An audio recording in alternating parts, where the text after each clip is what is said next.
तो हम लोगों ने लास्ट क्लास के अंदर देख लिया था कि 1935 के बाद या आफ्टर मतलब 1934 के बाद जब हमारा सिविल डिसओबीडियंट मूवमेंट जो होता है फाइनली वो मतलब ऑफिशियली उसको बंद कर दिया जाता है, तो उसके बाद क्या होता है कि कांग्रेस के अंदर मेनली दो ग्रुप इमर्ज हो जाता है। ठीक है, एक ग्रुप का ये मानना होता है कि भैया देखो अभी डायरेक्ट एक्शन पॉसिबल नहीं है, इसलिए एक काम करते हैं, जो 1935 के एक्ट के अंदर इलेक्शन लड़के गवर्नमेंट बनाने का जो प्रोविजन मिला है ना हम लोगों को, उसका यूज करते हैं और गवर्नमेंट बनाते हैं और कुछ अच्छा काम करते हैं लोगों को दिखाने के लिए। ठीक है, जिससे कि लोगों का कॉन्फिडेंस हमारे में अंदर आए और लोगों के अंदर इंस्पिरेशन और मोटिवेशन बढ़े। क्लियर है, और उनको ये एहसास हो कि भैया कल को अगर खुद का गवर्नमेंट होता है तो हमारे लिए अच्छा काम करेगा, जैसा एक डेमो उन लोगों को हम दे अपना गवर्नमेंट के थ्रू। क्लियर, तो एक मेनली क्या हुआ कि जब सिविल डिसोबीडियंट मूवमेंट खत्म हुआ मेरा, तो कांग्रेस के अंदर क्या था कि दो आइडियोलॉजीज हुआ। ठीक है, देखो गांधी जी यहाँ पे चले गए 1934 में, कांग्रेस से उन्होंने रिजाइन दे दिया। ठीक है, क्योंकि उनका ये कहना था भैया अब मैं एक्टिव पॉलिटिक्स में नहीं रहना चाहता हूँ, मैं कंस्ट्रक्टिव वर्क पर ध्यान देना चाहता हूँ। ठीक, वो गायब हो चुके हैं। ठीक है, इधर से अब कांग्रेस के अंदर दो आइडियोलॉजी हो रहा है। एक वो बोल रहा है कि भैया हम लोग को डायरेक्ट इलेक्शन नहीं लड़ना चाहिए। ठीक है, अपना जो कंस्ट्रक्टिव वर्क है उसको कंटिन्यू करना चाहिए। और एक ग्रुप था जो कि कहीं ना कहीं मतलब उसको राजेंद्र प्रसाद और सरदार वल्लभ भाई पटेल थे उस ग्रुप के मेंबर टाइप से, उनका ये कहना था नहीं अभी डायरेक्ट एक्शन पॉसिबल नहीं है, इसीलिए हम लोगों को ये इलेक्शन लड़ना चाहिए और गवर्नमेंट बनाना चाहिए। ठीक है, तो फाइनली प्रपोजल आता है कांग्रेस वर्किंग कमेटी में, तो प्रपोजल पास होता है कि भैया इलेक्शन लड़ना चाहिए। ठीक है, तो फिर कांग्रेस इलेक्शन लड़ता है और टोटल 11 में से 8 प्रोविंसेस के अंदर गवर्नमेंट बना लेता है, जिसके बारे में हमने डिटेल में लास्ट क्लासेस के अंदर पढ़ा था। ठीक है, उसके बाद वो क्या क्या काम करता है हर वर्ग के लोगों के लिए वो भी हमने देखा था। ठीक, तो फाइनली क्या होता है कि जब 1939 के अंदर जो ब्रिटेन गवर्नमेंट होता है, ठीक है, वो क्या होता है कि वो इंडिया को, ठीक ना, बिना इंडिया के किसी लीडर के साथ मतलब डिस्कस किए हुए इंडिया को वर्ल्ड वॉर 2 का पार्ट डिक्लेयर करता है। ठीक है, तो इससे क्या होता है, वो कांग्रेस वर्किंग कमेटी बोलता है भैया आपने ये काम तो गलत किया है, आपको कम से कम से पूछना चाहिए। ठीक है, तो कांग्रेस वर्किंग कमेटी इसको ये बोलता है भैया देखो ठीक है आपने गलत काम किया, चलो कोई बात नहीं, ठीक है, लेकिन हमारा दो शर्त है, इसको आप मानो। ठीक है, पहला तो भैया आप एक नेशनल गवर्नमेंट बनाओ। ठीक, सेकेंड आप ये एश्योर करो, कमिट करो कि भैया वर्ल्ड वॉर 2 के बाद हम इंडिया को इंडिपेंडेंस देंगे। बिकॉज अल्टीमेटली आप इंटरनेशनल लेवल पर जो आप लड़ रहे हो जर्मनी के साथ, ये बोल के कि जर्मनी एक फैसिस्ट कंट्री है और डेमोक्रेटिक कंट्री है, तो भैया आप अगर सही में डेमोक्रेटिक कंट्री है तो हमारे पर रूल क्यों कर रहे हो? आप कमिट करो कि आप आफ्टर मतलब सेकेंड वर्ल्ड वॉर हम आप लोग को इंडिपेंडेंस दे देंगे। ठीक है, तो क्या होता है कांग्रेस का ये जो दोनों दोनों डिमांड होता है, ठीक है, वो ब्रिटिश गवर्नमेंट खारिज कर देता है, कैंसिल कर देता है, मतलब उसको बोलता है हम नहीं मानने वाले। ठीक है, तो फाइनली क्या होता है कि जो 28 मंथ से जो कांग्रेस गवर्नमेंट अपना रूल कर रहा था वो फाइनली क्या करता है, रिजाइन दे देता है। रिजाइन देके ये बोलता है अब तो आर पार की लड़ाई होने वाली है। ठीक है, यहाँ तक कहानी समझ में आ गया? लास्ट दो क्लास में हमने इससे ठीक है, चलो भैया, तो आगे की कहानी देखते हैं।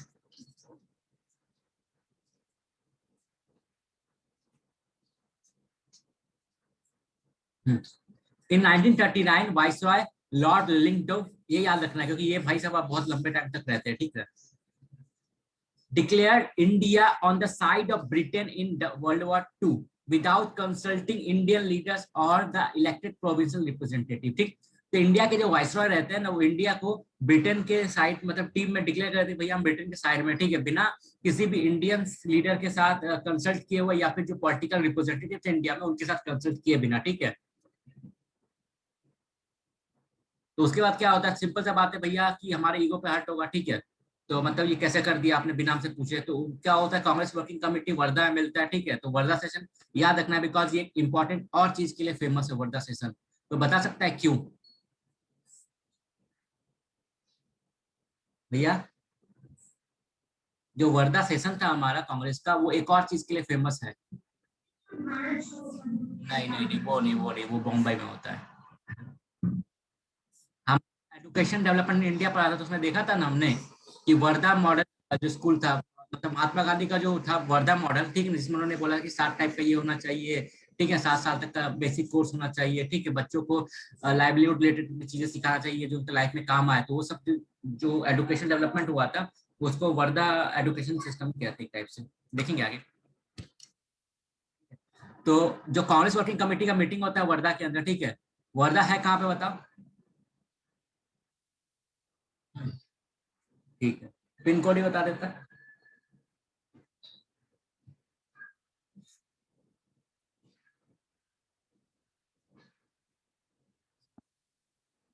Different opinions were on the question of Indian support to the British war effort. ठीक है, तो मतलब क्या देखो, जितने लोग उतनी बात है। ठीक है, तो कांग्रेस वर्किंग कमेटी का जो ग्रुप का मेंबर हुआ वर्धा के अंदर, तो उसमें क्या था, ब्रिटिश गवर्नमेंट को सपोर्ट करने को लेकर अलग अलग लोगों का अलग अलग व्यू था। ठीक है, क्लियर। गांधी जी ने क्या क्या व्यू तो देखते हैं हम लोग। देखो मेनली यहाँ पे 3-4 लीडर का व्यू देखेंगे, सबका लीडर का व्यू नहीं देखने वाले। ठीक है, एक मेनली गांधी जी का व्यू देखेंगे, ठीक है, एक बोस साहब का व्यू देखेंगे, एक नेहरू साहब का व्यू देखेंगे, ठीक है, और एक मैक्सिमम से मैक्सिमम वल्लभ भाई पटेल साहब का व्यू देखेंगे। इन सबका व्यू क्या था। ठीक है, तो different opinions were on the question of Indian support to British war effort. Gandhi का क्या कहना था, Gandhi advocated an unconditional support to the allied power as he made a clear distinction between the democratic states of Western Europe and the totalitarian Nazi। ठीक है, गांधी जी का ये कहना था कि भैया हमको अनकंडीशनल सपोर्ट देना चाहिए, बिकॉज ये जो अल्टीमेटली वर्ल्ड में जो वॉर हो रहा है, एक तरफ नाजी जर्मनी है, एक तरफ ब्रिटेन है, तो कम से कम एक होता है ना कि जैसे एग्जांपल क्या होता है, इंडिया में क्या बोलते हैं, Indian election is all about choosing between bad and worst. ठीक है, तो वही था गांधी का क्लियर कहना था, भैया कि मानता हूं कि ब्रिटिश वाले में भी खराबी है, लेकिन दूसरे कंपेयर में ब्रिटिश ज्यादा अच्छा है, इसलिए हमको अभी अगर मान लो कि अभी इंडिया के अंदर उनको प्रॉब्लम क्रिएट कर रहे हैं, अगर मान लो ये कर रहे हैं, कल को हार जाता है तो हमारा कंडीशन इससे ज्यादा बदतर हो सकता है, बिकॉज जो दूसरा साइड वाला लोग है वो एक टोटलिटेरियन स्टेट है। ठीक है, क्लियर। इसके ऊपर मैंने एक वेब सीरीज देखा था। हम्म, हाँ भैया।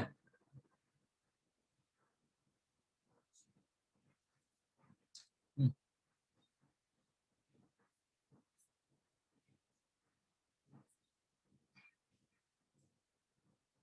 भैया एक सेकंड, कंप्लीट इंडिपेंडेंस सुनो। हाँ, बता रहा हूँ।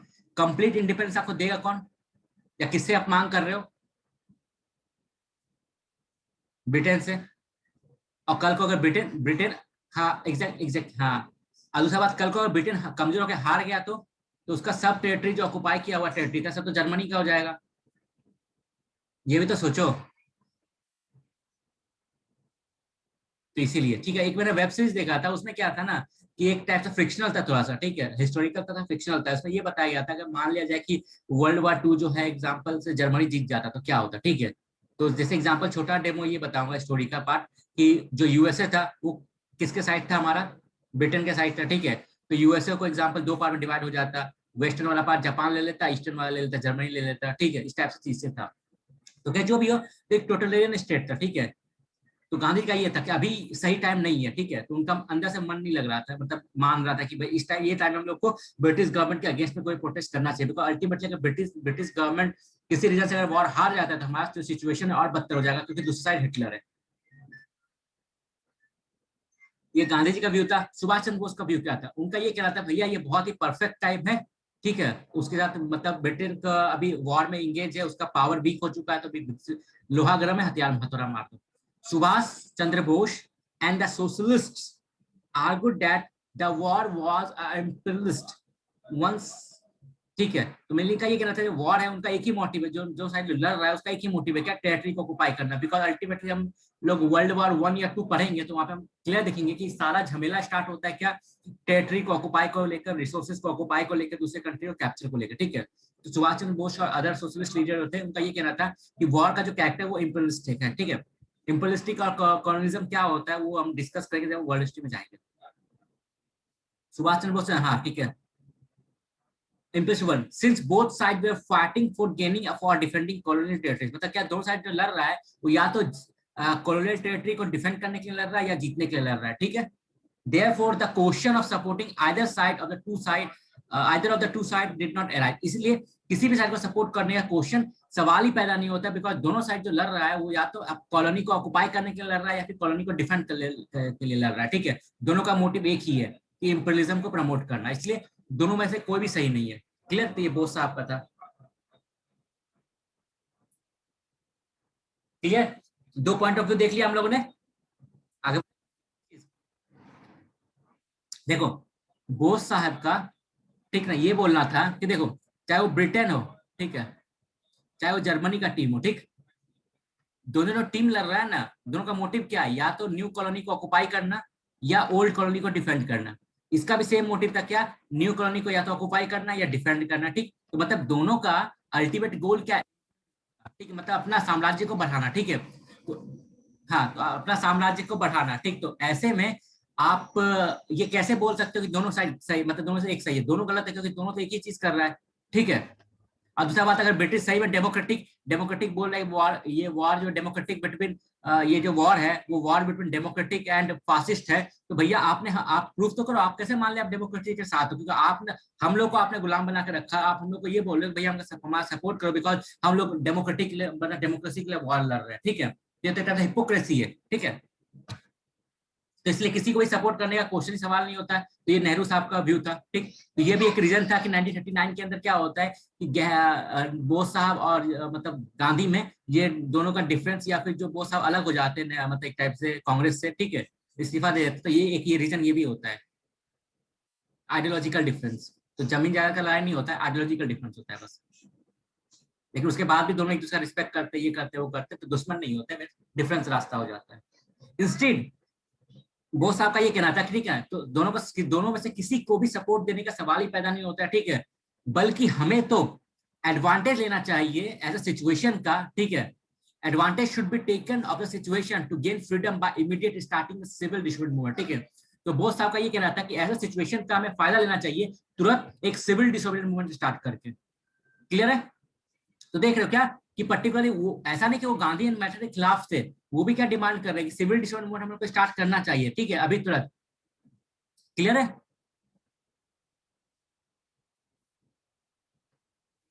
अभी यहाँ पे आइडियोलॉजिकल डिफरेंस क्लियर हुआ गांधी और नेहरू के बीच का। सॉरी, नेहरू बोल रहा है, ये बोस साहब के बीच का। क्लियर है?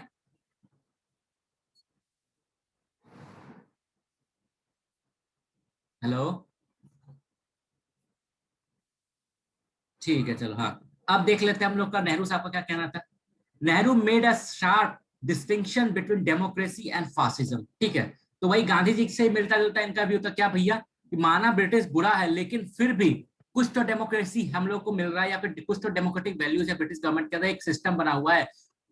आपका ऑटोक्रेसी में या फिर टोटलिटेरियन स्टेट जो होता है उसके अंदर तो कुछ भी नहीं होता है। ठीक है, जैसे मान लो कि भले ब्रिटिश कुछ भी बुरा हो, लेकिन आपके कंट्री के अंदर उन्होंने बना के रखा है, ठीक है, एक सिस्टम है। ठीक है, आपका कुछ होता है, पुलिस के पास आप जाओगे, कोर्ट में जाओगे, तो भले ही आपको 100 में से 10 मामले में मान लो जस्टिस मिल रहा है। ठीक है, एग्जाम्पल, लेकिन फिर भी आपके पास इलेक्शन लड़ने का अधिकार है, अपना रिप्रेजेंटेटिव भेजने का अधिकार, जो आपके लिए काम करे, ये करे वो करे। ठीक ना, ये है। लेकिन फासिज्म में तो कुछ भी नहीं मिलेगा ये चीज आपको। ठीक है, तो मतलब कुछ भी आपको बुरा भी हो, लेकिन अच्छा है कंपेरेटिवली। क्लियर है?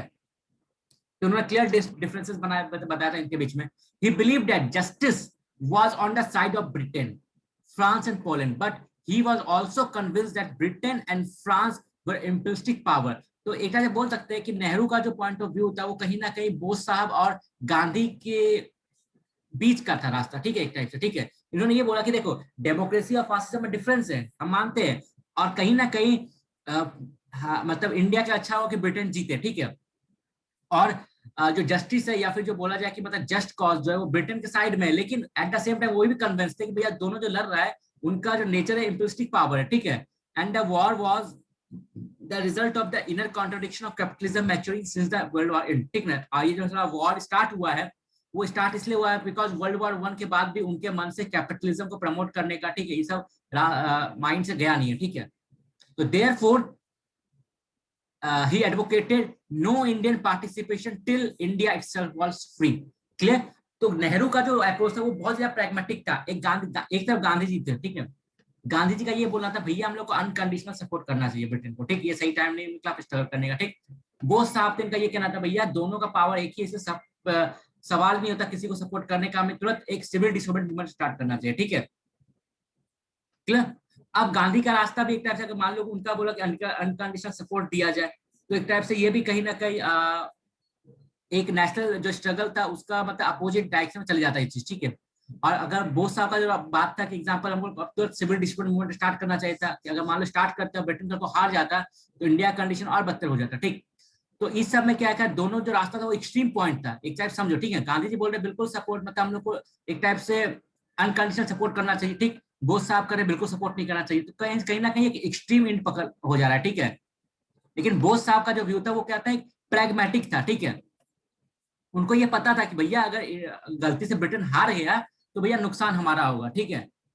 और ऐसे में अगर हम चुपचाप अगर मान लो कि हम सपोर्ट करते तब भी हम अपने खुद के कंट्री वालों की नजर में टाइप से वो बुरे बन जाएंगे, भैया देखो ब्रिटेन का सपोर्ट कर रहा है, क्योंकि कहीं ना कहीं एक पॉइंट ऑफ व्यू कंट्री के अंदर था कि ब्रिटिश वॉर में तो फायदा उठाना चाहिए हमारा, ठीक है। तो नेहरू का जो अप्रोच था बहुत ज्यादा प्रैग्मेटिक था, उसने सोच समझ के एक डिसीजन ये लिया, उसने ये एडवोकेट किया कि भैया आप अगर बोल रहे हो कि अगर ये वॉर आपका डेमोक्रेसी के लिए है तो आप पहले हमें डेमोक्रेसी दो, आप पहले हमें इंडिपेंडेंस दो, उसके बाद ही हम इस वॉर में पार्टिसिपेट करेंगे। He therefore Nehru advocated no Indian participation till India itself was free. Clear. साथ ही साथ उन्होंने ये बोला, however at the same time no advantage was to be taken और British difficulty by starting immediate struggle, ठीक है। तो इनका जो अप्रोच था, ना तो गांधी जैसा अनकंडीशनल सपोर्ट देना है, ठीक, इन्होंने सपोर्ट का ही बोला कि भैया हमको सपोर्ट भी नहीं देना है ब्रिटिश को, ठीक ना। और ना ही बोझ जैसा इन्होंने बोला कि हमको मास्टर स्ट्रगल स्टार्ट करना है, ठीक। क्लियर है। तो इन्होंने बोला भैया ना तो हमें फायदा उठाना है ना तो सपोर्ट देना है, ठीक है। क्लियर। तीन तीन हमने पॉइंट ऑफ व्यू देख लिया यहाँ पर, तीनों में क्लियरिटी है। हेलो भैया। हेलो।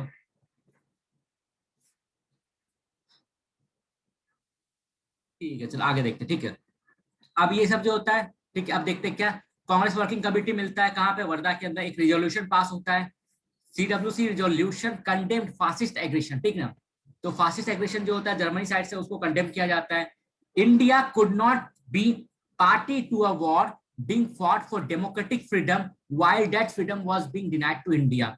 तो मतलब क्या, इंडिया ऐसे किसी भी वॉर का पार्ट नहीं बन सकता है जो कि डेमोक्रेटिक फ्रीडम के नाम पे लड़ा जा रहा है, जबकि इंडिया को खुद फ्रीडम नहीं मिला है। क्लियर।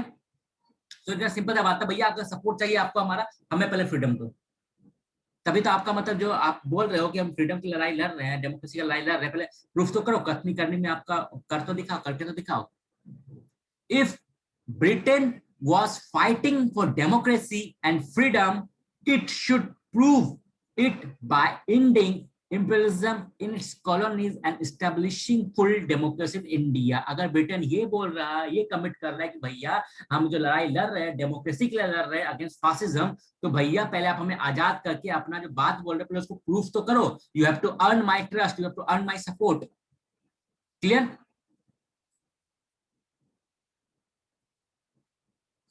पहली।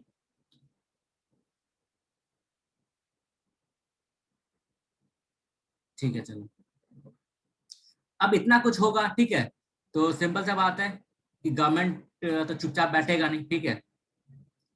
तो गवर्नमेंट का क्या रिस्पॉन्स था, government response was entirely negative. जब कांग्रेस वर्किंग कमेटी ने बोला कि भैया अगर आप ये सब कर रहे हो तो हमें फिर इंडिपेंडेंस दे दो, ठीक है, ये सब चीज हमने रिजाइन दे दिया, सब चीज ठीक है। तो सिंपल सा बात है, गवर्नमेंट का अप्रोच पूरा नेगेटिव था। नेगेटिव इसलिए था क्योंकि क्या था कि उस समय चर्चिल साहब मतलब एक टाइप से क्या कहते हैं, कंजर्वेटिव पार्टी का रूल आ चुका था, ठीक है, ब्रिटेन के अंदर। The government response was entirely negative. Viceroy tried to use Muslim League and the princes against the Congress. Clear? Muslim League and Prince जो थे वो ब्रिटिश गवर्नमेंट के फुल सपोर्ट में थे। Clear. Started that he stated that after the war government would, तो उस समय का जो वाइसरॉय थे हमारे, ठीक है, लिलिंगटन साहब, उसने क्या बोला उसने बोला कि he stated that after the war the government would initiate modification in the act of 1935। थोड़ा खुश करने के लिए बोल दिया कि भैया 1935 में जो एक्ट बनाया था हमने उसमें थोड़ा मोड़ा मॉडिफाई कर देंगे, ठीक ना। जैसे इंडियंस लोग चाहते हैं, जैसा आप लोग चाहते हो, इंडियंस भाइयों बहनों, आप लोग जैसा डिमांड करोगे, ठीक है ना, आफ्टर वॉर के बाद हम लोग जो पहले का 1935 का जो एक्ट था उसको तो हम रिफॉर्म कर देंगे जिससे कि आपको भी संतुष्टि मिल जाए, ठीक, ऐसा उन्होंने बोला। After the war, the government would initiate modification in the Act of 1935 in accordance to the desire of the Indians. The government said that it would immediately set up a consultative committee whose advice could be taken whenever required। उन्होंने बोला भैया committee बना देंगे, ठीक है, जिससे कि आप लोग का जो भी मतलब एक तरह से कंसर्न उसमें आप कमेटी में जाके बोलिए, डिस्कस करेंगे, फिर आपको करेंगे, ठीक है।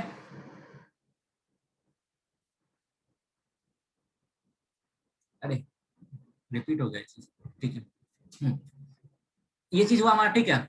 अब जब ये चीज हुआ तो क्या हुआ, देखो ब्रिटिश गवर्नमेंट ने क्या किया है, जो कांग्रेस वर्किंग कमेटी का डिमांड तो खारिज कर दिया, तो अल्टीमेटली फिर क्या हुआ, तो कांग्रेस का जो प्रोविंसेस के अंदर गवर्नमेंट चल रहा था उसको उसने रिजाइन दे दिया, ठीक है। Congress government from 8 provinces resign, clear. जब रिजाइन दिया तो मुस्लिम लीग खुश हो गया। of the ministries was an occasion of great joy and rejoicing for leader of the Muslim League, Muhammad Ali Jinnah. He called the date of 22 December 1939 the day of difference. जिस दिन Congress government ने resign दे दिया, ठीक है, उस दिन मुस्लिम league ने celebrate किया था द डे ऑफ डिलीवरेंस के नाम से। तो खाली ये याद रखना है कि जब कांग्रेस ने डे ऑफ डिलीवरेंस जो सेलिब्रेट किया था मुस्लिम लीग ने, उसका रीजन था कांग्रेस गवर्नमेंट का रिजाइन होना, ठीक ना। ये डेट पर नहीं है, क्लियर। हेलो, क्या?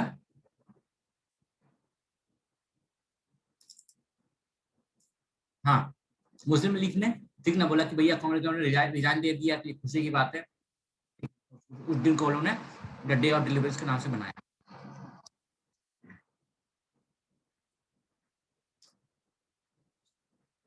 ठीक है, क्लियर। फिर हमारा 39 हो गया दिसंबर में, ये मना लेता है। अब आ जाते हैं 1940 में। तो जब देखा लिलिंग साहब ने ये देखा कि भैया कांग्रेस रिजाइन दे दिया, अब सिचुएशन बिगड़ सकता है, तो अच्छी अच्छी बातें करते फिर आगे सामने वो बोलते हैं आके, ठीक है, कि भैया देखो बात ये है ना कि हम आप लोगों को आफ्टर वॉर जो है ना स्टेटस दे देंगे, आप लोगों को डोमिनेट स्टेटस देना ही हम लोगों का गोल है, ठीक है। मतलब क्या, अब आके ब्रिटिश गवर्नमेंट बोल रहा है कि भैया क्या, हम आपको डोमिनेट स्टेटस का दर्जा देंगे। इंडिया के अंदर 1918 से ही, ठीक है, जब होम रूल मूवमेंट स्टार्ट हुआ था, उसका भी डिमांड क्या था, डोमिनेट स्टेटस का बात, ठीक। वो ब्रिटिश गवर्नमेंट माना नहीं। 1928 के बाद जो नेहरू रिपोर्ट आया था उसमें डोमिनेट स्टेटस का मानता, उस समय में नहीं माना, ठीक है। तो क्या होता है 1930 के अंदर, 1930 के बाद से क्या होता है, कांग्रेस ने अपना एक टाइप से जो गोल पोस्ट था वो चेंज करके ये बोला भैया अब हमको डोमिनेट स्टेटस नहीं चाहिए, हमको चाहिए कंप्लीट इंडिपेंडेंस, ठीक है। 1930 से कंप्लीट इंडिपेंडेंस का फाइट स्टार्ट कर दिया था कांग्रेस ने, ठीक। तो 1940 में जब ये आके बोले कि भैया हम आपको डोमिनेट स्टेटस देंगे, तो कांग्रेस यही बोलेगा ना भैया वो सब पुरानी बातें हैं, ठीक ना, वो सब कस्मेवादी बात में जाओ, ठीक, हम लोग को वो नहीं चाहिए, ठीक है। तो सिंपल सा बात है, कांग्रेस क्या बोलेगा भैया वी रिजेक्ट दिस ऑफर, ठीक। तो in January 1940 link to stated dominion status of Westminster variety. मतलब ये होता है जैसे पार्लियामेंट्री सिस्टम होता है, जैसे एग्जांपल वेस्टर्न कंट्री से मान लो कनाडा के अंदर था ना पहले एग्जांपल, या फिर ऑस्ट्रेलिया के अंदर था, ठीक है, डोमिनेंट स्टेटस टाइप का सिस्टम, तो वैसे टाइप का सिस्टम आपको देंगे। After the is the goal of British policy in India, ठीक है। तो ब्रिटिश का गोल क्या है इंडिया के अंदर कि भैया इनको डोमिनेंट स्टेटस का दे रहा, ठीक। अब हम लोग देख लेते हैं कि ऊपर देखा गांधी जी इसके फेवर में नहीं थे, मतलब इमीडिएट स्ट्रगल स्टार्ट करने, क्यों नहीं थे? They felt that allied cause was just, ठीक ना, कितने ही बुरे हो लेकिन ये ज्यादा बदतर से बुरा अच्छा, ठीक है। कॉम्युनल सेंसिटिव, और गांधी का ये भी पता था कि अभी कंट्री के अंदर क्या है कि कॉम्युनल सेंसिटिविटी है, ठीक ना, lack of Hindu Muslim unity है। तो ऐसे सिचुएशन में अगर हम वॉर स्टार्ट करते हैं तो कहीं ना कहीं कॉम्युनल राइट्स होगा कंट्री के अंदर, ठीक है। And the lack of Hindu-Muslim unity could result in communal rights.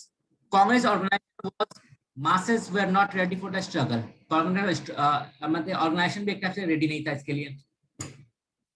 Advocated negotiating till all possibilities of the negotiating settlements were exhausted, ठीक ना। तो गांधी का ये बोला था, देखो अल्टीमेटली क्या था, गांधी जी भी ऐसे कोई नहीं थे पत्थर की लकीर टाइप, ठीक ना। उन्होंने भी ये बोला ठीक है ये सब हमारा रीजन है कि हम लोग स्टार्ट नहीं कर सकते अभी, लेकिन एक काम करते सबसे पहले क्या होता है, हम मूवमेंट तभी स्टार्ट करेंगे जब हमारा सभी टाइप जो ऑप्शंस है वो एग्जॉस्ट हो जाता है, ठीक है।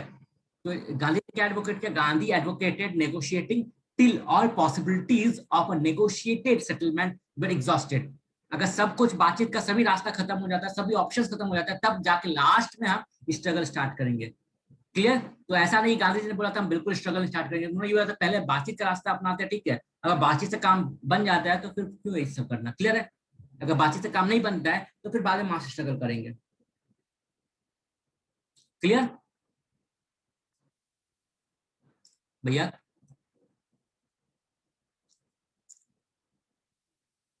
हाँ, तो उस बीच में क्या होता है 1940 में क्या होता है, ये पाकिस्तान रेजोल्यूशन पास होता है लाहौर के अंदर, ठीक है। Muslim League pass resolution calling for grouping of geographically area where Muslims are in majority, ठीक है।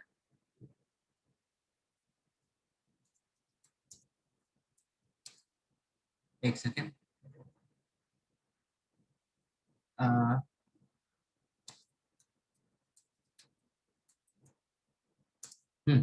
तो अब ये सिस्टम कहाँ से आता देखते एक बार।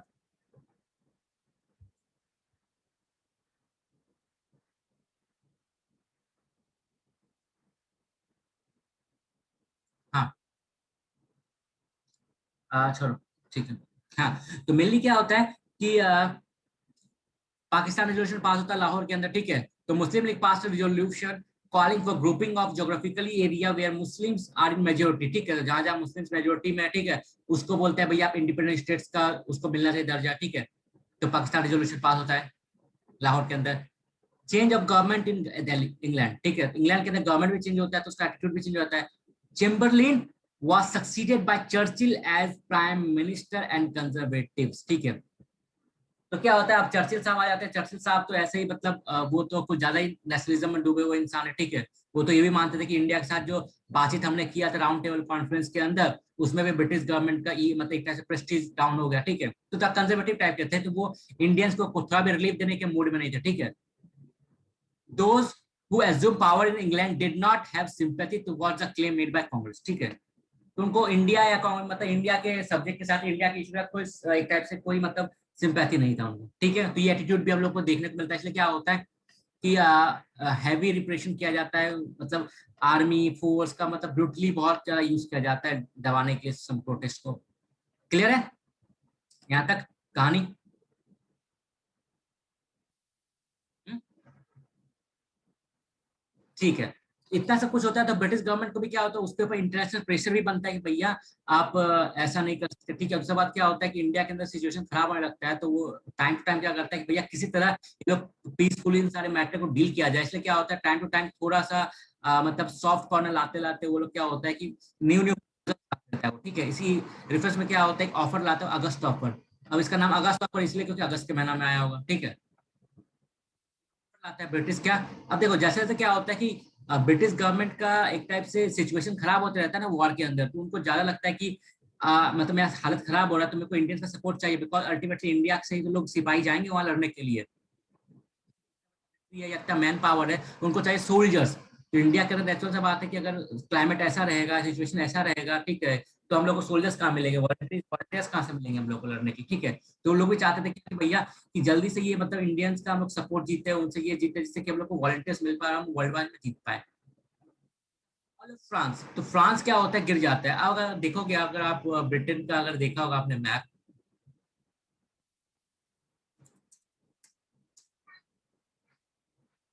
स्क्रीन दिख रहा है ना?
हम्म ये देखो स्क्रीन दिख रहा है।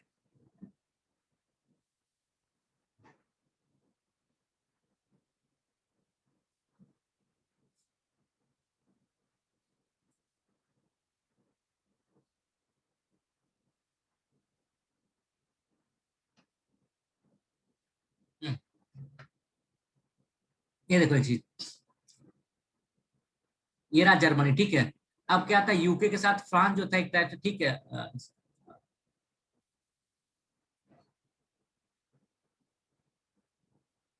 अब क्या देखो, ये जर्मनी, ठीक है, तो यह जर्मनी, ये जो यूके था, फ्रांस था, एक टाइप से दोनों एलाई कंट्री था, ठीक है, तो दोनों एक मतलब एक टाइप से सेम ग्रुप में था, सेम टीम में था, ठीक। तो अब क्या देखो जर्मनी में क्या हुआ जब फ्रांस, अब देखो जर्मनी अगर मान लो फ्रांस अभी तक टिका हुआ है, तो इसका मतलब क्या है कि Germany United kingdom actually threat नहीं है, बिकॉज यहाँ पर उसका कहीं भी बॉर्डर, मतलब सी बॉर्डर जो है, कोस्टल बॉर्डर यूनाइटेड किंगडम के सामने नहीं आ रहा है। ये देखो जर्मनी का मैप यहाँ से स्टार्ट हुआ है, यहाँ पे मतलब क्या कि से ऊपर है, तो यहाँ पे मतलब क्या है कि डेनमार्क से पास में नॉर्थ सी है, लेकिन यूनाइटेड किंगडम के साथ में कोई कोस्टल लाइन इसका मिला नहीं है, ठीक। लेकिन क्या होता है जब वो फ्रांस हार जाता है, जर्मनी जब फ्रांस को हरा देता है, ठीक ना, और उसके टेरिटरी को ऑक्युपाई कर लेता है, तो इसका मतलब क्या है, जर्मनी अब यहाँ तक पहुंच गया है, ठीक है। मतलब क्या अब सामने सामने हो चुका है जर्मनी और यूनाइटेड किंगडम का कोस्टल लाइन, तो अब आराम से फेस टू फेस वॉर हो सकता है, या फिर नेवल वॉरफेयर हो गया, या फिर एयरप्लेन हो गया, ठीक ना। तो इसलिए क्या होता है कि जब फ्रांस को ऑक्युपाई कर लेता है, तो यूनाइटेड किंगडम के लिए सिचुएशन और खराब हो जाता है, क्योंकि अब वो डायरेक्ट कॉन्फ्लिक्ट में आ गया होता है जर्मनी के साथ। इज इट क्लियर और नॉट? तब मतलब क्या उसका और हालत खराब हो जाता है, इसलिए वो इंडिया में, क्योंकि उसका हालत खराब हो चुका है, इसलिए इंडिया में के अंदर वो अगस्त ऑफर लाता है, जिससे कि एक टाइप से वो सपोर्ट, इंडिया के अंदर सपोर्ट पा पाए और उसको वॉलंटियर्स मिल पाए। क्लियर है? वर्ल्ड वॉर 2 में क्या होता है, एक सिचुएशन ऐसा आता है हमारा कि जब फ्रांस को ऑक्युपाई कर लेता है जर्मनी ने, तो मतलब रेगुलर, मतलब कंटिन्यूअस, मतलब एक टाइप से वो फाइटर प्लेन यहाँ जाता है, बम्बार्डिंग करते रहता है ये इंग्लैंड के ऊपर, ठीक है। तो वो देखेंगे बाद में, जब वर्ल्ड हिस्ट्री देखेंगे तो।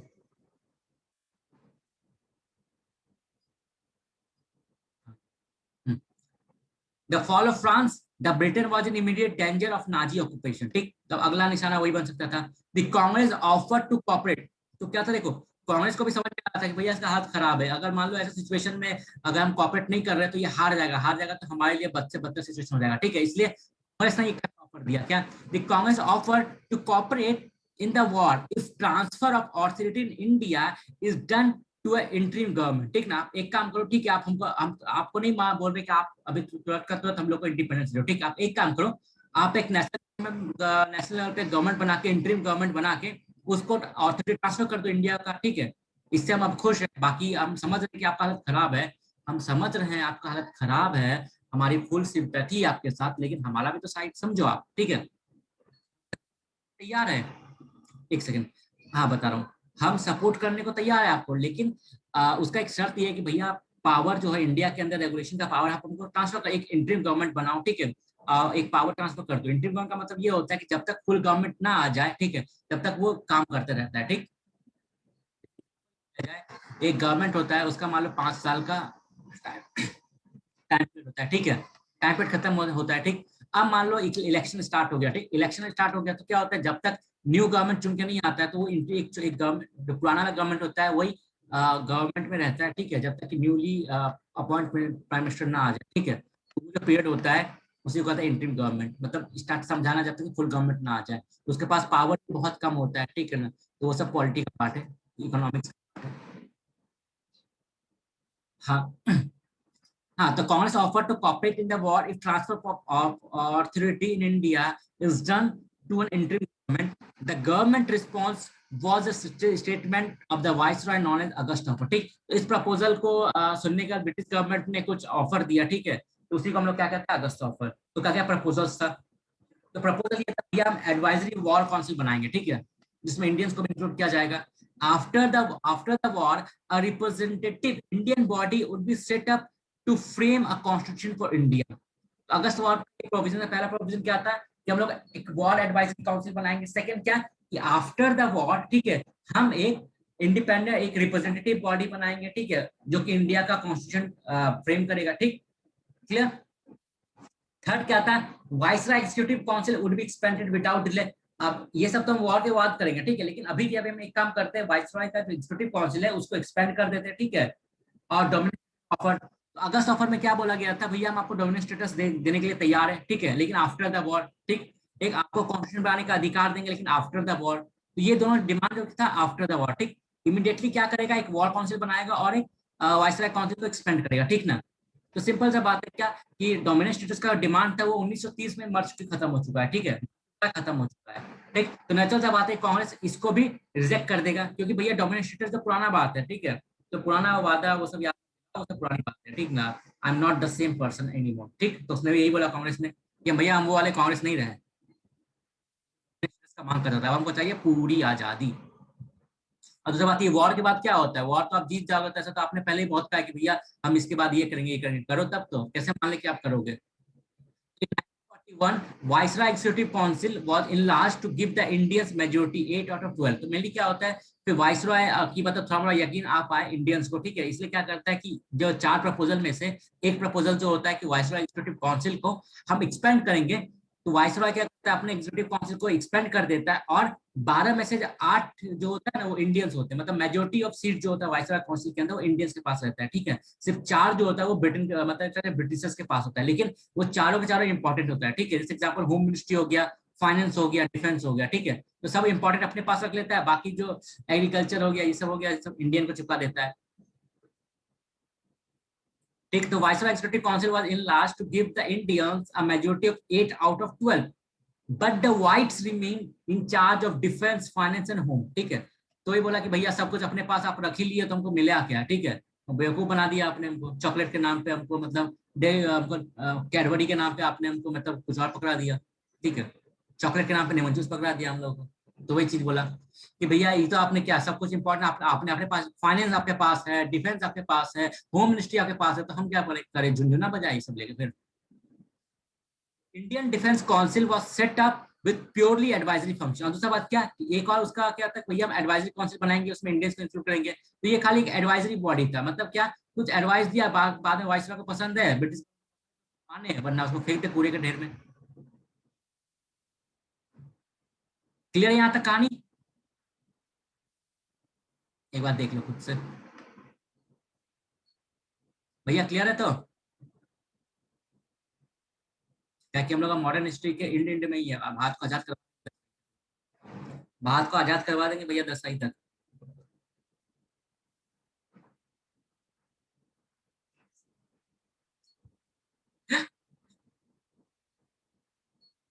ठीक है, देख ले एक बार अगस्त में।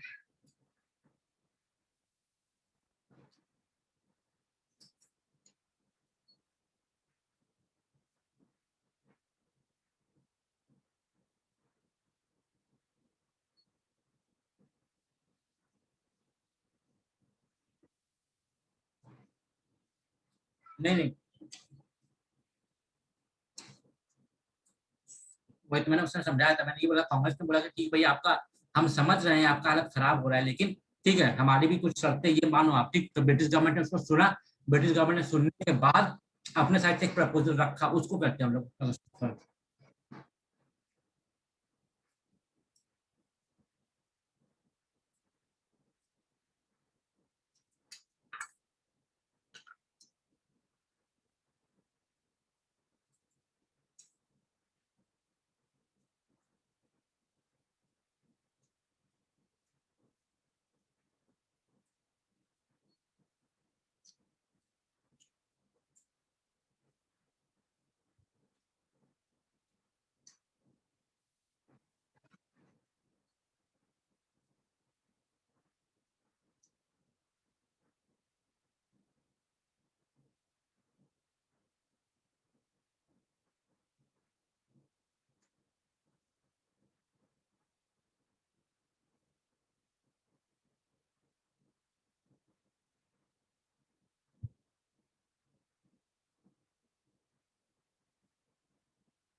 हो गया,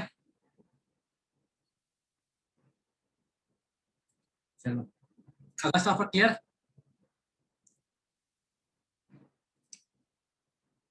तो एज यूजुअल कांग्रेस ने ये बोला कि भैया वो सब तो पुरानी बातें हो चुकी है, ठीक ना, dominion status rejected the August offer. Nehru said dominion status concept is dead as a doornail, ठीक ना, दीवार पे गला हुआ काठी जैसा पुराना हो चुका है वो डिमांड हमारा, अब वो हम कांग्रेस नहीं रहे। तो Gandhi said that the declaration had widened the gulf between the nationalist and the British ruler, ठीक है। नेशनल एक तो आपका सिचुएशन खराब था, ठीक ना, फ्रांस हार गया, ठीक, ऐसा सिचुएशन हमने अपने साथ स्टेप लेके सोचा कि भैया आप ये करो तो हम आपको सपोर्ट कर देंगे, उस पर भी आप दिखा रहे हो ये। तो अल्टीमेटली क्या हुआ कि इसी कारण क्या हुआ कि हमारा इंडियन और ब्रिटिशर्स के बीच में, ठीक ना, जो गल्फ था वो और बढ़ गया, डिफरेंसेस और बढ़ गया। अब तो मतलब समझौते का कोई सवाल ही नहीं है, आप मान ही नहीं रहे हो, बार बार डोमिनेट बोल रहे हो, जबकि डोमिनेट स्टेटस तो का तो नामो निशान मिट चुका है 10 साल पहले ही। 10 साल से हम स्ट्रगल कर रहे कंप्लीट इंडिपेंडेंस के लिए। उससे पहले भले हम डोमिनेट स्टेटस मांग रहे थे, डोमिनेट स्टेटस मांग रहे थे उसके पहले, बट आपने उस समय दिया नहीं। अब आप बोले डोमिनेट स्टेटस हम आपको देंगे, तो फायदा क्या है? बस ये तो यही था ना एग्जाम्पल कि जब मैं 10 साल का बच्चा था तो मैं रो रहा था एक खिलौने के लिए, खिलौने के लिए, ठीक है। अब मैं 20 साल का हो गया तो आप बोल रहे हो बच्चा तुम रो रहे थे खिलौने के लिए, तो अब लो ये खिलौना। तो मैं 20 साल के में क्या करूंगा? अब तुम्हें आईफोन चाहिए या आईपैड चाहिए, डिमांड बढ़ गया बच्चा, तो वही है। तो Gandhi said that the declaration had widened the gulf between the nationalists and the British rulers. Muslim League welcomed the veto as sure given to the League. ठीक है। तो सपोर्ट किया अगस्त ऑफर का। Gandhi at the meeting of Congress working committee in Wardha decided to launch individual satyagraha. तो मेरी क्या, गांधी जी अभी भी मास स्ट्रगल में नहीं जाना चाहते थे, बिकॉज कहीं ना कहीं उससे हार्म होता है। ब्रिटिश ऑलरेडी अपने यूरोप के अंदर मतलब डिफीट फेस कर रहा था, ऐसे में मास स्ट्रगल इंडिया में होता तो कहीं ना कहीं उससे जर्मनी को फायदा हो जाता, तो गांधी नहीं देना चाहते थे। इसलिए गांधी जी ने ये बोला भैया हम लेवल पे अभी मूवमेंट स्टार्ट नहीं करना चाहते, लेकिन ऐसा नहीं कि हम चुपचाप बैठेंगे। इसलिए हम लोग क्या है, इंडिविजुअल स्टार्ट करते हैं, ठीक है। मतलब क्या, इंडिविजुअल सिविल डिस्ट्रीब्यूट मूवमेंट, मतलब क्या, हर इंसान अपने लेवल पर सिविल, मतलब अपने लेवल पे रूल्स को तोड़ेगा, ब्रेक डाउन करेगा, ठीक है, अपने लेवल पर सत्याग्रह करेगा। क्लियर? तो मतलब क्या, अगस्त ऑफर फेल होता है, अगस्त ऑफर फेल होगा तो उसके बाद क्या आएगा मेरा, इंडिविजुअल सत्याग्रह। ठीक, तो लगता है भैया ये सब काम क्या हो रहा है, तो फिर ब्रिटिश गवर्नमेंट एक प्रपोजल लाता है क्रिप मिशन। क्रिप मिशन अगर फेल होगा तो फिर आता है मेरा क्वाइट इंडिया मूवमेंट, ठीक ना। इस क्रोनोलॉजी को याद रखना।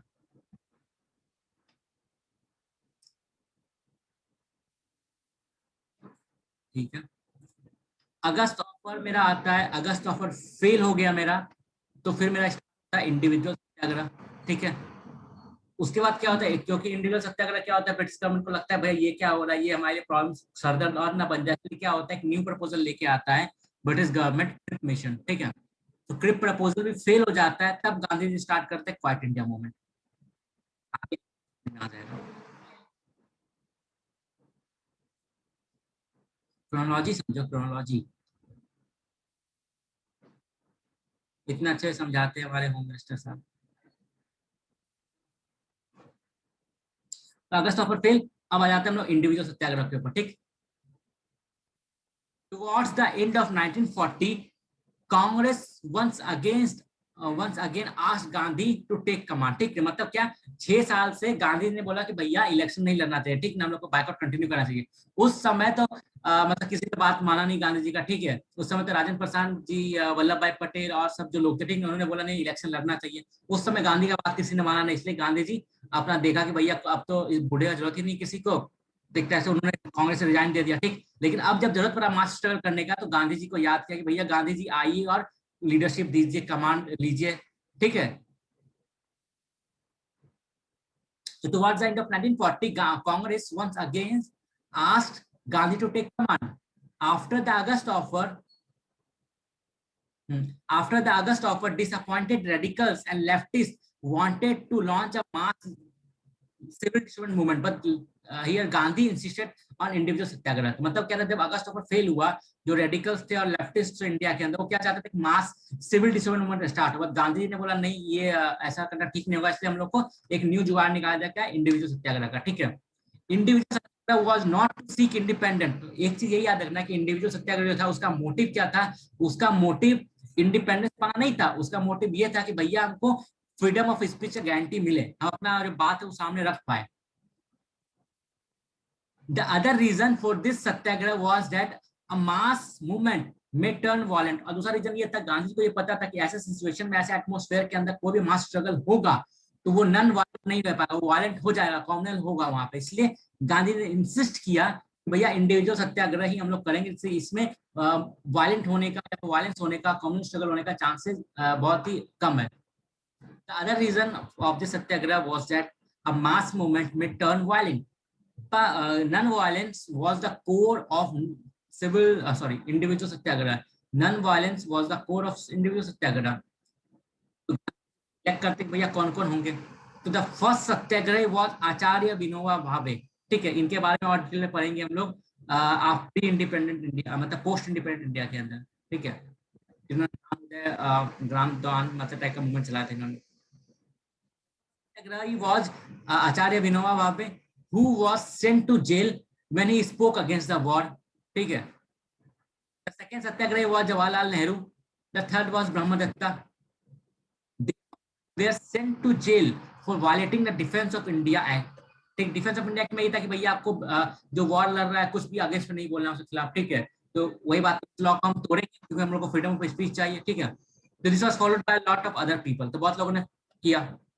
Since it was not a mass movement, it attracted little enthusiasm, and in December, Gandhi suspended the movement। तो क्योंकि ये मास मूवमेंट नहीं था, इंडिविजुअल लेवल पे था, इसलिए क्या हुआ कि ज्यादा लोगों ने सपोर्ट नहीं किया इसको, और फाइनली गांधी जी इसको मूवमेंट को सस्पेंड कर देते हैं दिसंबर 1940 तक। ठीक, तो फाइनली ये दोबारा स्टार्ट होता है। ठीक है, तो क्या होता है, लगभग 20,000 लोग को पुलिस अरेस्ट कर लिया जाता है। ठीक है, लोगों 20,000 लोगों से ज्यादा जो लोग होते हैं उन्होंने अपने लेवल पे इंडिविजुअल सत्याग्रह किया था, उनको पुलिस अरेस्ट कर लेता है। ठीक है, तो ब्रिटिश अब क्या होता है, जब जब मूवमेंट को सपोर्ट मिलना स्टार्ट हो जाता है, लोग मतलब ओपनली आके एक टाइप से लॉ को ब्रेक डाउन कर रहे हैं। ठीक है, अपने अपने अलग अलग लेवल पे, तो ब्रिटिश के अंदर एक खौफ आ जाता है। ठीक ना, ब्रिटिश गवर्नमेंट का हिल जाता है अंदर से। ठीक, this feared that this destabilizing of India might encourage a Japanese invasion। तो ब्रिटिश को ये भी डर था, क्या डर था कि भैया अगर इंडिया के अंदर कुछ इश्यू हो रहा है ना, इंडिया के अंदर कुछ इश्यू हो रहा है, इंडिया के अंदर सिचुएशन खराब होता है, तो उधर से जापानीज इन्वेजन इंडिया में हो सकता है। ठीक है, कैसे हो सकता है ये देखो,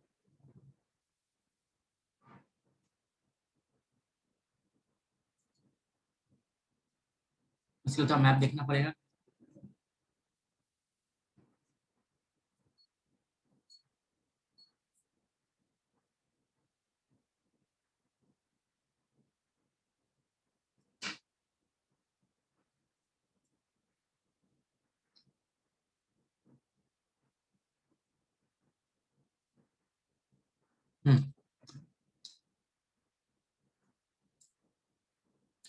ये रहा जापान, ये एरिया ऑक्युपाई कर ही चुका है, ये एरिया ऑक्युपाई कर ही चुका है, चाइना में घुस ही चुका ऑक्युपाई करके यहाँ तक। ठीक है, तो मेनली क्या, चाइना में भी जापान पहुंच चुका ऑक्युपाई करके बहुत सारा एरिया। उसके बाद क्या है, इधर सिंगापुर कर चुका है, तो मतलब क्या इंडिया के बिल्कुल पास था, बर्मा में भी इधर आ ही रहा था। ठीक है, ये डर लगा था ब्रिटिश को कि भैया अगर इंडिया का सिचुएशन खराब होता है ना, तो जापान इंडिया में इन्वेट कर सकता है। और बाद में सुभाष चंद्र बोस ने भी जो इंडिया में एक टाइप से जो इंडिया में आर्मी लेके आए थे, वो भी जापान की हेल्प से लेके आए थे। ठीक है, नेशनल आर्मी का था उसका, इसलिए वो चाहता था क्या, इंडिया के अंदर सिचुएशन खराब ना हो, पीसफुल रहे, इसीलिए उसने नेगोशिएटिंग करने के लिए वापस स्क्रिप्ट मिशन लाया था। ठीक, तो British that destabilizing of India might encourage a Japanese invasion and would reduce the number of men and volunteers to fight the war। India में सिचुएशन खराब होगा, नेशनलिज्म का हवा चलेगा, तो नॉर्मल सा बात है, इंडियंस लोग अपने मन से या वॉलंटरी होके आर्मी में ब्रिटिश आर्मी की तरफ से लड़ेंगे नहीं। इसलिए भी जरूरी है इंडियन के जो लीडर्स हैं उनको शांत करवाया जाए माहौल को। In 1942 was into Burma, the threat of invasion was India was real। तो क्या था 1942 तक क्या होता है कि जापान बर्मा तक पहुंच गया होता है। ठीक है, ये रहा बर्मा, ये रहा इंडिया, मतलब आज का म्यांमार देखा जाए। ठीक है, तो म्यांमार तक पहुंच गया होता है जापानीज। ठीक है, तो ब्रिटिश गवर्नमेंट का डर होता है कि इंडिया पे इन्वेट करेगा, अगर इंडिया का सिचुएशन खराब होता है, तो इंटरनल अगर कॉन्फ्लिक्ट होता है तो उसके लिए और इजी हो जाएगा। तो वो जो डर था वो रियल हो गया एक टाइप से। ठीक, इसलिए भी जरूरी क्या था भैया कि इंडियंस को जो स्ट्रगल कर रहे हैं या फिर जो सपोर्ट नहीं कर रहे हैं, ठीक है, उनका सपोर्ट पाना, और इंडिया के अंदर जो एटमोसफेयर है उसको कंट्रोल कूल डाउन करना, क्योंकि वरना ये एक एजेज एक टाइप से बेनिफिट मिल जाता है जापानीज को। ठीक, Japan in 1942 was into Burma. ठीक है, तो London wanted the cooperation and support of Indian political leaders. तो चाहते थे क्या, ब्रिटेन गवर्नमेंट जो था वो क्या चाहता था भैया कि हम लोगों को इंडियन गवर्नमेंट का या फिर इंडियन लीडर्स का सपोर्ट मिले। ठीक है, in order to recruit more Indians into the British Indian army, जो मैं बार बार रिपीट कर रहा हूँ, क्या उनका एक ही मोटिव था इंडिया के अंदर सब कुछ पीसफुल करने का, क्या कि भैया इंडिया के पास मैन पावर है and we need Indian soldiers to fight for British. ठीक है, ब्रिटिश पावर। ठीक, तो London wanted the cooperation and support of Indian political leaders. तो ये कभी पॉसिबल हो पाएगा जब हम इंडियन लीडर्स का सपोर्ट पाएंगे, in order to recruit more Indians into the British Indian army. Clear है? हेलो।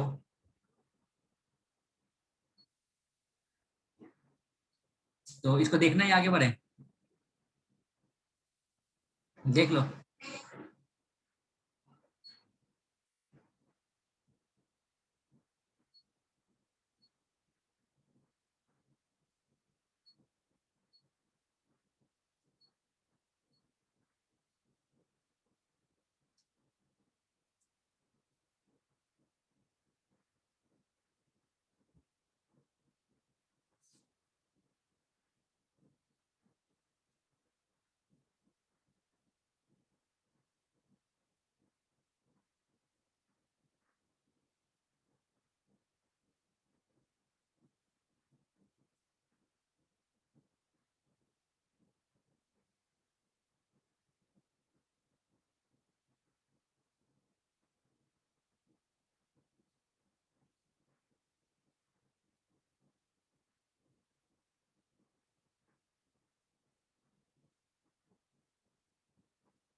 भैया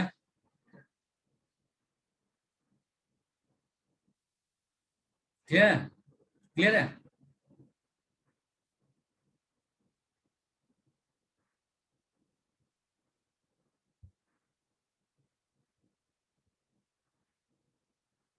तो आगे बढ़े। तो इंडियन सत्याग्रह हो जाता है, तो ये सब सिचुएशन होता है, ठीक है। तो ब्रिटिश को चाहिए था सपोर्ट, ठीक है। तो वो एक नया मिशन भेजता है, क्रिप मिशन। तो इन मार्च 1942 a mission was sent to India with constitutional proposal to seek Indian support for the war. अब देखते हैं उसका प्रपोजल क्या क्या था, क्या सिचुएशन क्या था।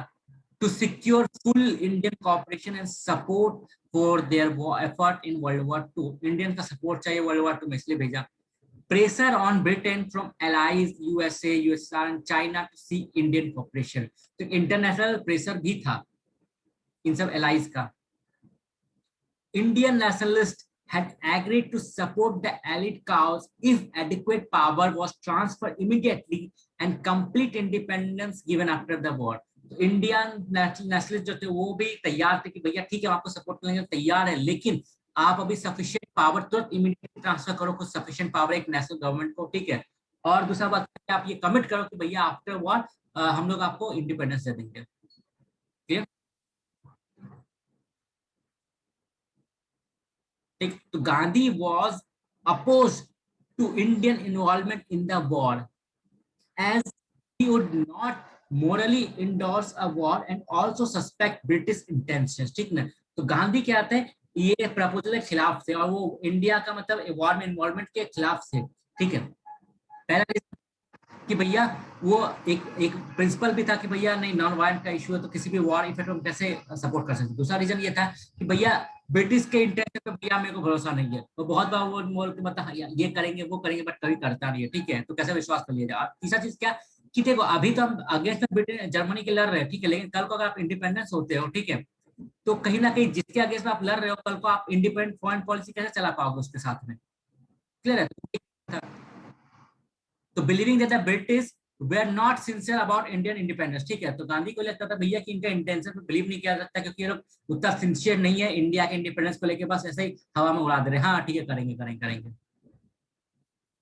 इस टाइप से। क्लियर है। तो Gandhi was oppose to Indian involvement in the war as he would not morally endorse a war and also suspect British intentions, believing that the British were not sincere about Indian independence. लेकिन मैंने क्या बोला, 1934 के बाद से गांधी का कोई सुनता नहीं था, ठीक है, एग्जाम्पल, ठीक है। तो सेम चीज क्या हुआ कि हमने क्या देखा 1935 के अंदर, महात्मा गांधी ने क्लियर बोला, 34 में बोला कि भैया हम लोग को बाइकआउट कंटिन्यू करना चाहिए, ठीक है, और इलेक्शन वगैरह का नहीं लड़ना चाहिए, लेकिन तब भी उनका व्यू के अगेंस्ट में जाके कांग्रेस ने लड़ा, ठीक। इधर भी सेम चीज हो रहा है, क्या गांधी ने साफ बोला था भैया हम लोग वॉर को सपोर्ट नहीं कर सकते, बिकॉज अगर हम नॉन वायलेंट को मान रहे हैं, अगर प्रीच करें नॉन वायलेंट, तो कैसे वायलेंट एक्शन को हम सपोर्ट कर सकते हैं। दूसरा चीज ये रहा, ब्रिटिश गवर्नमेंट भरोसा नहीं मतलब जताया जा सकता है कि भाई वो लोग काम करेगा, ठीक है, क्योंकि इन द पास्ट में भी ऐसा देखा गया है कि उन्होंने कमिट करके, ठीक है, कमिट करके उन्होंने अपना वादा को पूरा नहीं किया, ठीक है, इसलिए ये लेकिन लेकिन लेकिन दूसरी तरफ क्या था कि राजा गोपालाचारी बैक्ड बाय पटेल साहब, Maulana Azad, Jawaharlal Nehru held talk with the Cripps and offered full support in return of immediate self government and independence, ठीक है। लेकिन दूसरी तरफ क्या था कि गांधी के व्यू के अपोज जाके वल्लभ भाई पटेल साहब ने, राजा गोपाल साहब ने, नेहरू साहब ने, ठीक है, मौलाना साहब ने, ठीक है, क्रिप कमेटी के साथ मिलजुल के, ठीक है, उनको सपोर्ट किया, भैया आपको सपोर्ट देने के लिए तैयार है, बट यही है कि आपको इमीडिएटली सेल्फ गवर्नमेंट दो और इंडिपेंडेंस का गारंटी दो। क्लियर? तो ऐसे अचानक नहीं था कि जब कंट्री आजाद हुआ था तो उस दिन सब लोग दिल्ली में सेलिब्रेट कर रहे थे और बापू उस दिन बंगाल के नोआखाली एरिया में लोगों का दंगा चुप करवा रहे, शांत करवा रहे थे। ऐसा नहीं था सिचुएशन, समझ रहे थे वो, मतलब अभी से नहीं, मतलब 1940s के बाद ही समझ रहे थे जो इंडिपेंडेंस आने वाला है ना, वो पूरे तरीके से आने वाला है, वो रियल में कोई इंडिपेंडेंस ही नहीं होगा जो भी है। क्लियर? तो अब देखते हैं क्या कि हमारा मेन प्रपोजल क्या था क्रिप मिशन का, Indian union with dominant status. फिर आ गया डोमिनेंट स्टेटस, तो नेचुरल सा बात है, डोमिनेंट स्टेटस देख के समझ जाओ क्या क्रिप प्रपोजल को भी कांग्रेस ने रिजेक्ट कर दिया होगा।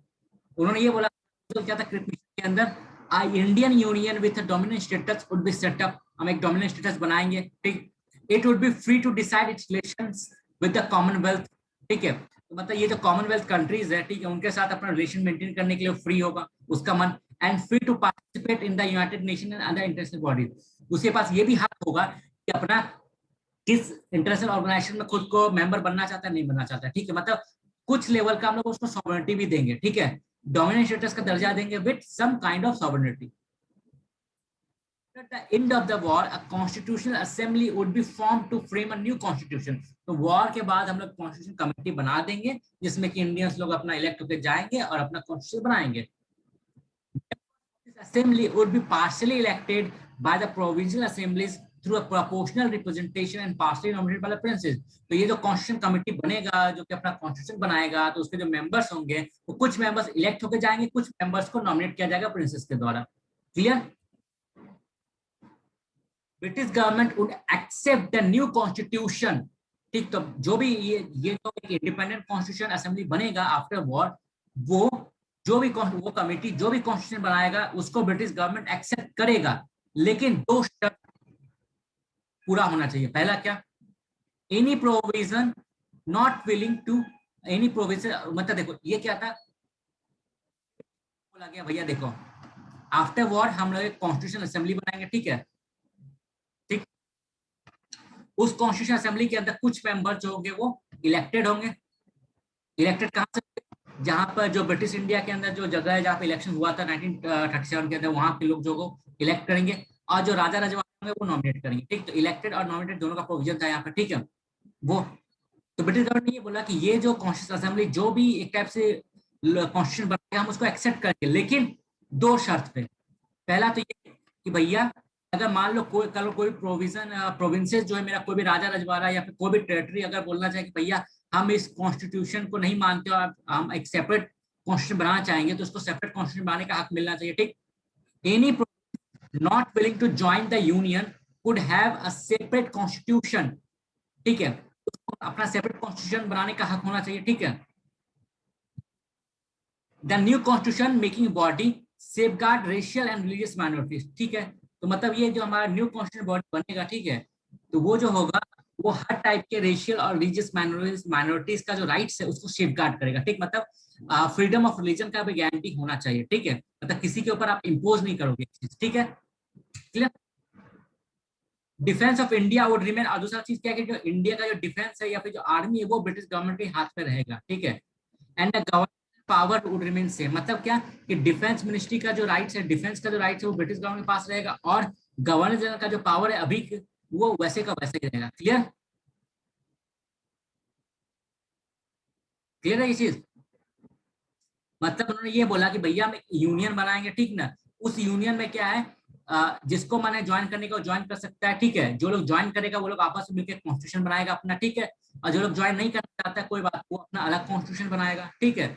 और प्लस को हम एक्सेप्ट करेंगे, लेकिन हमारा शर्त क्या है कि भैया कि मतलब माइनॉरिटीज राइट्स होना चाहिए, सब मतलब सेफ गार्ड होना चाहिए इसका, ठीक। और दूसरा चीज क्या है कि ठीक है सब कुछ हम आपको दे देंगे, लेकिन जो डिफेंस का अधिकार हम अपने पास रखेंगे, राइट्स। और गवर्नर जनरल का जो पावर अभी है वो मेंटेन रहेगा वैसे का वैसे, ठीक है। तो मतलब क्या, डिफेंस का राइट और गवर्नर जनरल का जो पावर है वो सेम रहेगा, बाकी सब आपको दे देंगे हम लोग। तो नेचुरल सा बात, ये सब पे कांग्रेस मानेगा नहीं। तो प्रपोजल भी हमारा अल्टीमेटली क्या होता है, रिजेक्ट हो जाता है। एक बात को देख लो खुद से।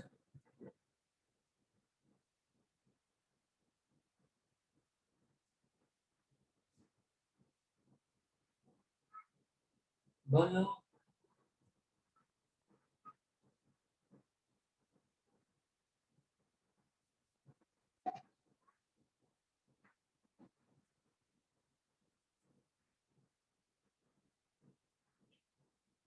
हेलो।